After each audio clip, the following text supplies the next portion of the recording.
छा तारा बि हरकत कंदा आहिनि? जी, तारा बि हरकत कंदा आहिनि ऐं एतिरी तेज़ी सां हरकत कंदा आहिनि जो असां लाइ यकीन करणु मुश्किल थी वञे। हिते असां पंहिंजे सिज तारे जी मिसाल था वठूं जेको ज़मीन जे वेझो हिकु तारो आहे। असांजी कहकशां मिल्की वे जे मर्कज़ जे वेझो जेको चकर लॻाए रहियो आहे, जेको हिकु सेकेंड में तक़रीबन 20 किलोमीटर जो पंधु करे वठंदो आहे।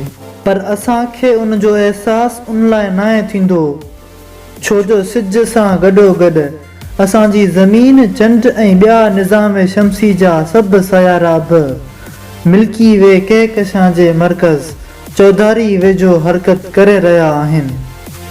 एतिरी तेज़ रफ़्तार हरकत करण बि मिल्की वे कहकशां जे वेझो हिकु चकर पूरो मुकमल करण में सिज खे तक़रीबन 2 करोड़ साल लॻी वेंदा आहिनि। उन मां अव्हां अंदाज़ो लॻाए सघो था। हाणे अचूं था ॿियनि तारनि ॾांहुं। ही बि मुसलसल हरकत कंदा रहंदा आहिनि, पर उहो छा चकर आहे जो असांखे ईअं लॻंदो आहे जहिड़ोकि तारा ज़मीनी मथाछरे में हर तारो पंहिंजी जॻह ते ॼमियल आहे। तारनि जी तरतीब में तब्दीली छो नाहे ईंदी, उन ॻाल्हि तां बि पर्दो खणूं था। सिज खां पोइ ज़मीन जे वेझो ॿियो तारो प्रोक्सिमा सेंटोरी आहे जंहिंजी असां खां विथी आहे 4.24 नूरी साल आहे। यानी प्रोक्सिमा सेंटोरी खां असां ताईं रोशनी खे पहुचण में बि तक़रीबन 4.25 साल लॻी वेंदा आहिनि। उन जो उहो मतिलबु थियो त अॼु जेको असां कुझु प्रोक्सिमा सेंटोरी ते ॾिसी रहिया आहियूं उहो असल में अॼु खां 4 साल अॻु जो मंज़र आहे। ऐं नए ॾिसंदड़नि लाइ ॿुधाईंदा हलूं त नूरी साल काइनाती विथी मापण जो हिकु मापो आहे।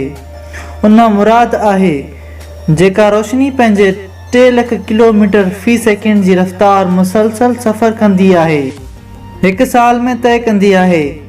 ही फ़ासिलो 9461 अरब किलोमीटर यानी 9.461 ट्रिलियन किलोमीटर मालूम कयो वियो आहे।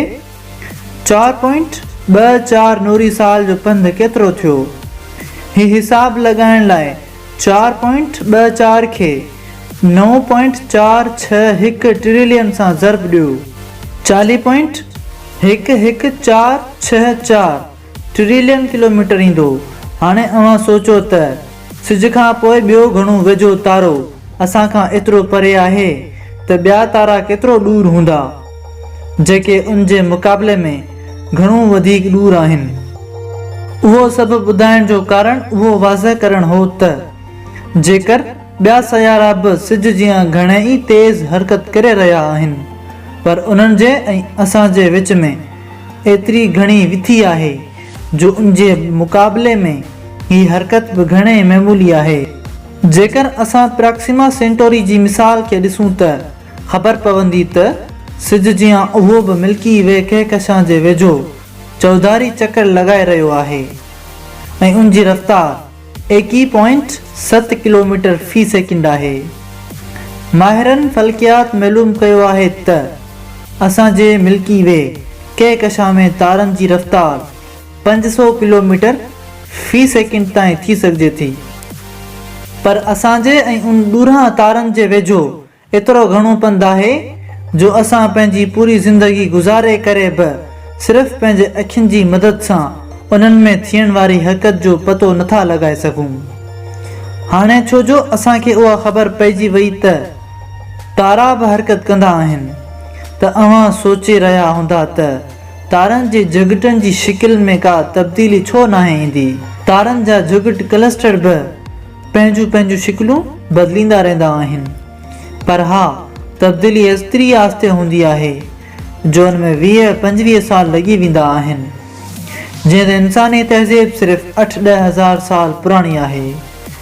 तॾहिं खां अॼु ताईं तारनि जे जुगटनि में घणियूं मामूली तब्दीलियूं आयूं आहिनि।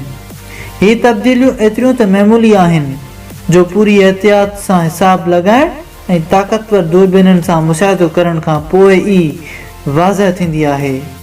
न त हिकु इंसानी आम अखि लाइ ज़मीनी मथाछरो ईअं ई आहे जीअं उहो हज़ारे साल अॻु असांजे अबनि ॾाॾनि लाइ हूंदो हुयो। वधीक साइंसी वीडियोज़ ॾिसण जे लाइ साइंस जी दुनिया यूट्यूब चैनल खे सब्सक्राइब ऐं नई वीडियो जी आगाही लाइ घंटी वारे ऑप्शन ते बि क्लिक करियो।